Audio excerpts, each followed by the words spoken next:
ಬಸವಣ್ಣ ಕ್ರಿಸ್ತಶಕ 1131ರಲ್ಲಿ ಬಸವನ ಬಾಗೇವಾಡಿಯಲ್ಲಿ ಜನಿಸಿದರು. ತಂದೆ ಮಾದರಾಸ ಹಾಗೂ ತಾಯಿ ಮಾದಲಾಂಬಿಕೆ. ಬಾಲ್ಯದಲ್ಲಿಯೇ ಅವರು ಭಕ್ತಿ ಹಾಗೂ ದಯೆಯಿಂದ ಕೂಡಿದವನು. ಬಸವಣ್ಣ ಬಾಲ್ಯದಲ್ಲೇ ಜಾತಿ ಮತ ಭೇದಗಳನ್ನು ವಿರೋಧಿಸುತ್ತಿದ್ದರು. ಅವರು ಬಡವರ ನೋವುಗಳನ್ನು ಗಮನಿಸಿ ದೇವರು ಎಲ್ಲರಿಗೂ ಸಮಾನ ಎಂಬ ಭಾವನೆ ಬೆಳೆಸಿಕೊಂಡರು. ಬಸವಣ್ಣ ವಿದ್ಯಾಭ್ಯಾಸಕ್ಕಾಗಿ ಕೂಡಲಸಂಗಮಕ್ಕೆ ಹೋದರು. ಅಲ್ಲಿ ಭಕ್ತಿ, ಸಮಾಜ ಸೇವೆ ಮತ್ತು ಶರಣರ ಸಹವಾಸದಿಂದ ಆಧ್ಯಾತ್ಮಿಕ ಚಿಂತನೆಗಳನ್ನು ಕಲಿತರು. ಬಸವಣ್ಣ ಕಲ್ಯಾಣದಲ್ಲಿ ಅನುಭವ ಮಂಟಪ ಸ್ಥಾಪಿಸಿದರು. ಅಲ್ಲಿ ಶ್ರೀಮಂತ ಬಡ, ಗಂಡು ಹೆಣ್ಣು ಎಲ್ಲರೂ ಸೇರಿ ಚರ್ಚಿಸುತ್ತಿದ್ದರು.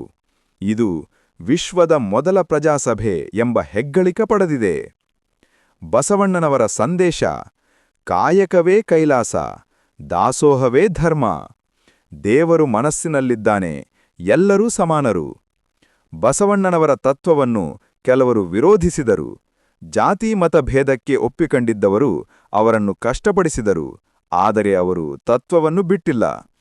ಕೊನೆಯಲ್ಲಿ ಬಸವಣ್ಣ ಕೂಡಲಸಂಗಮಕ್ಕೆ ತೆರಳಿ 1167ರಲ್ಲಿ ಪರಮಪದವನ್ನು ಹೊಂದಿದರು.